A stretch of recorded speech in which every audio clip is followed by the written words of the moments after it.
Hello everyone, I hope you guys are doing absolutely fine. My name is Sandha Sharma. I'm a final year student in Solan Homeopathic Medical College and Hospital, and today we are going to talk about the rheumatic heart disease. तो rheumatic fever और rheumatic heart disease में थोड़ा सा फ़र्क है. rheumatic heart disease जो rheumatic fever का chronic condition है बेसिकली, और क्योंकि rheumatic फीवर में फीवर आ रहा है और दो चीज़ें आ रही है, रूमेटिज्म और फीवर. तो रूमेटिज्म हमें पता चलता है कि जहाँ तक हमारी जानकारी है तो हमें इतना पता है कि रूमेटिज्म जॉइंट से रिलेटेड होता है. और जो अपना फीवर है, फीवर मोस्टली इन्फेक्शियस डिजीज़ की वजह से या इन्फेक्शियस एजेंट्स की वजह से आता है. तो इसमें जो इन्फेक्शियस एजेंट है वो स्ट्रेप्टोकोकल इन्फेक्शन की वजह से ये पाया जाता है. बीटा हीमोलिटिकस स्ट्रेप्टोकोकाई की वजह से रूमेटिक फीवर होता है, और ये जब क्रॉनिक हो जाता है तो रूमेटिक हार्ट डिजीज़ की फॉर्म में कन्वर्ट हो जाता है या रूमेटिक हार्ट डिजीज़ कहलाता है. ये रूमेटिक फीवर तीनों लेयर्स को अफेक्ट करता है हार्ट की, तो इसको पैनकार्डाइटिस बोलते हैं जब तीनों लेयर को अफेक्ट करता है. विलियम बॉयड ने बोला था एक कि rheumatism licks the joint but bites the whole heart.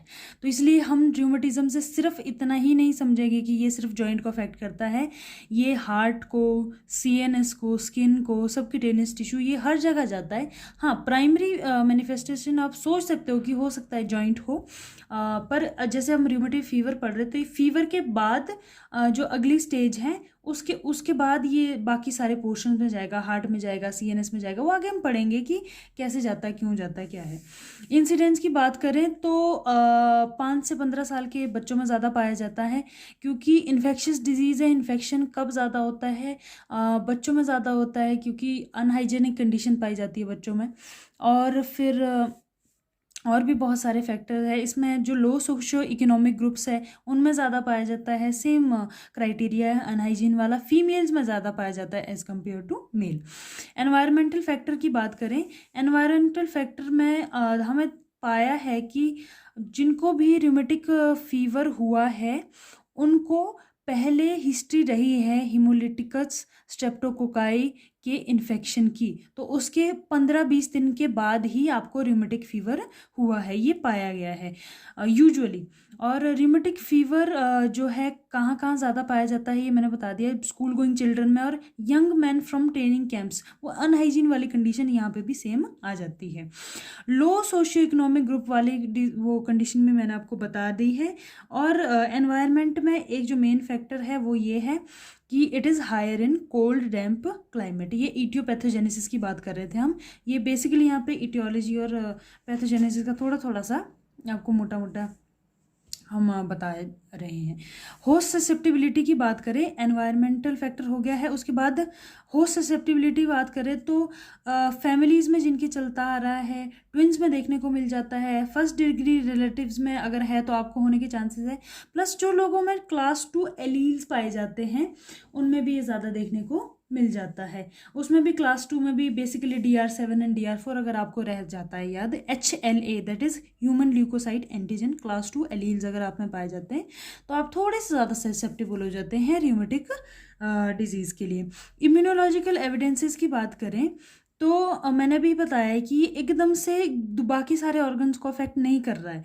पहले ये छोटी पोर्शन में या एक फीवर के फॉर्म में आ रहा है, उसके बाद ये अपना क्रॉनिकली उसमें जा रहा है, बाकी पोर्शन में जा रहा है, हार्ट में जा रहा है, जॉइंट में जा रहा है, सीएनएस में जा रहा है. तो उसके इम्यूनोलॉजिकल एविडेंस क्या है, हमें कैसे पता चला कि ये हार्ट को डायरेक्ट इफेक्ट नहीं कर रहा है? तो उसमें हमें देखने को मिला है एंटी स्ट्रेप्टोलाइसिन O&S एंटीबॉडीज जो है हाई है. स्ट्रेप्टोलाइसिन मतलब वही की स्ट्रेप्टोकोकाई की एंटी जो किल करने वाले, लाइसिस का मतलब होता है एक तरह से तोड़ना, वो आपको हाई पाया जाता है. एंटी स्ट्रेप्टोकाइनेज पाया जाता है आपका वहाँ पे, और एंटी डीएनएज B पाया जाता है. ये इम्यूनोलॉजिकल एविडेंस थे. दूसरा एक है cell wall polysaccharide of group A streptococci. ये भी एक तरह की एंटीबॉडी बनाते हैं जो कि कार्डियक वॉल्व्स के अगेंस्ट जो है रिएक्टिव होती है. तो अगर आपको ये पाई जा रही है, अगर ये अमाउंट हाई है, तो इसका मतलब आपका क्या अफेक्ट हो रहा है? Basically portion cardiac valves affect हो रही है. एक और कंडीशन है दैट इज हाई ल्यूरोनेट कैप्सूल. जो आपका स्ट्रेप्टोकोकाई का हाई ल्यूरोनेट कैप्सूल है वो ह्यूमन की तरह मिमिक करता है और ये बेसिकली जॉइंट्स में प्रेजेंट होता है। तो अगर ये प्रेजेंट है तो इसका मतलब ये कहाँ पे अफेक्ट कर रहा है, मतलब मोस्टली जो आपका पोर्शन कौन सा अफेक्ट हो रहा है, दैट इज जॉइंट्स। दूसरा है आपका मेम्ब्रेन एंटीजन, मतलब जो भी स्ट्रेप्टोकोकाई उसकी जो मेम्ब्रेन पे एंटीजन पाया जाता है react with sarcolemma of smooth and cardiac muscles, dermal fibroblast and neurons of chordate nuclei. तो जो मेम्ब्रेन एंटीजन है वो आपका हार्ट में भी जा रहा है, आपका नर्व्स में या न्यूरॉन्स में भी जा रहा है और आपका स्किन में भी जा रहा है, ये जो आपका मेम्ब्रेन एंटीजन है। तो ये कुछ इम्यूनोलॉजिकल एविडेंसेस है कि कैसे कैसे ये ग्रो किया चीज़। पहले इसके एंटीज बने, फिर जो सेल वॉल पॉलीसेकेराइड है वो मतलब कार्डियक के लिए अलग है, जॉइंट्स के लिए अलग है, आपका स्किन के लिए मेम्ब्रेन एंटीजन वगैरह अलग है, मसल्स के लिए अलग है। तो ये कुछ इम्यूनोलॉजिकल एविडेंसेस थे कि जो आपका रूमेटिक फीवर है this appear after a delay of 2-3 weeks and the organism can not be grown from the lesion in the target tissue. अच्छा, वीडियो कंटिन्यू करने से पहले मैं आपको बता दूं कि ये वीडियो 2 पोर्शंस में बनेगी, पार्ट 1 एंड पार्ट 2। पार्ट 2 अगर आप देखना चाहते हैं तो प्लीज़ कमेंट सेक्शन में बताइए, कमेंट कीजिए, आपके लिए पार्ट 2 जल्दी बनाया जाएगा।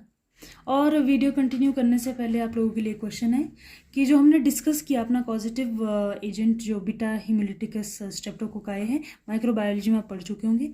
आपने कमेंट सेक्शन में बताना है कि ये ग्राम पॉजिटिव होता है या ग्राम नेगेटिव होता है। और अब वीडियो कंटिन्यू करते हैं। इसका जो मेन है पैथोलॉजी में आपको मॉर्फोलॉजिकल फीचर्स पता होने चाहिए। तो मॉर्फोलॉजिकल फीचर्स में अपना जो हम, क्योंकि हम हार्ट की बात कर रहे हैं, हम रूमेटिक हार्ट डिजीज़ की स्पेसिफिकली बात कर रहे हैं, जॉइंट डिजीज़ की बात नहीं कर रहे हैं, स्किन की बात नहीं कर रहे हैं, ये हार्ट की बात कर रहे हैं। तो हम कार्डियक लीजन के बारे में हम पहले पढ़ेंगे। तो कार्डियक लीजन में मैं आपको पहले बता चुकी हूँ कि इसमें तीनों मसल्स की इन्वॉल्वमेंट हो जाती है और इसको बोलते हैं पेनकार्डाइटिस। बेसिकली इन्फ्लेमेशन हो रही है।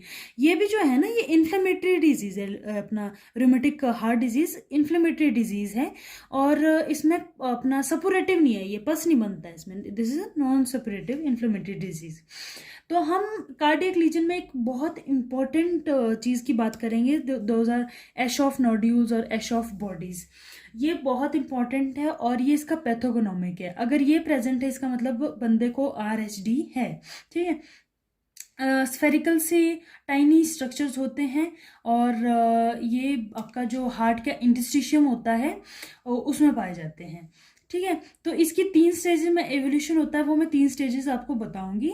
बाकी जो और जो मसल्स इन्वॉल्व होती है आपका हार्ट की, पेरिकार्डियम, एंडोकार्डियम, मायोकार्डियम, वो हम नेक्स्ट वीडियो में नेक्स्ट पार्ट में करेंगे।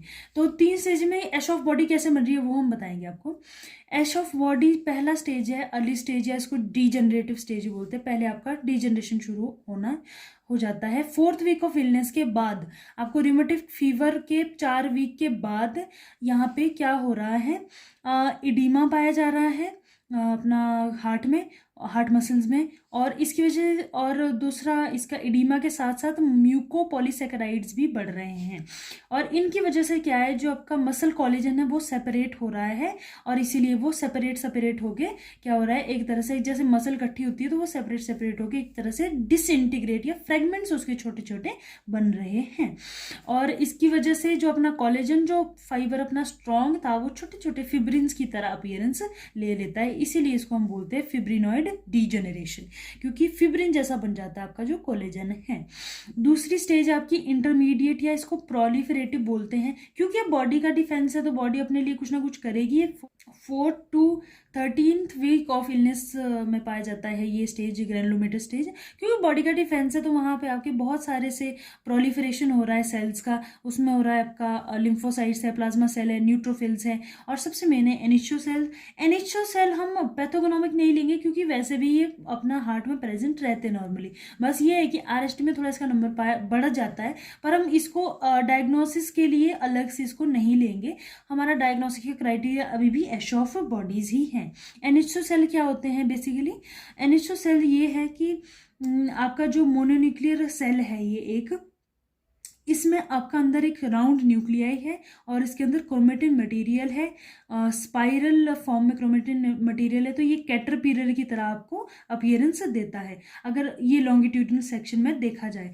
और अगर इसका क्रॉस सेक्शन किया जाए तो ये एक ओवल्स आई की तरह देखने को मिलता है।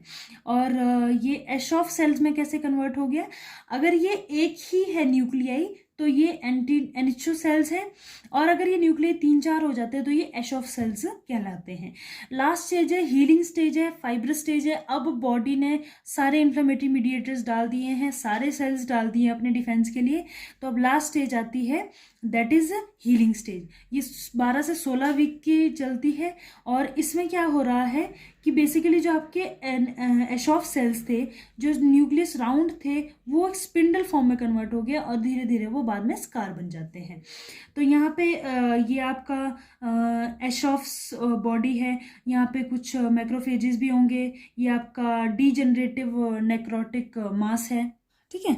तो ये आपका हो गया अपना एशॉफ सेल, और इसमें छोटे छोटे ये साइड में यहाँ पे एनिचो सेल्स हैं, और अपना ये ब्लू ब्लू हमारे को जो दिख रही है ये मोनोन्यूक्लियर सेल्स हैं, और वैसे ही ये आपका एशॉफ बॉडीज है, एशॉफ सेल्स है, ठीक है। ये बेसिकली आपका हार्ट का हमने ग्रैनुलोमेटस स्टेज में हमारे को एशॉफ बॉडी जो अपीयर हुई थी पहली बार वहाँ पे देखने को हमें मिल रहा है।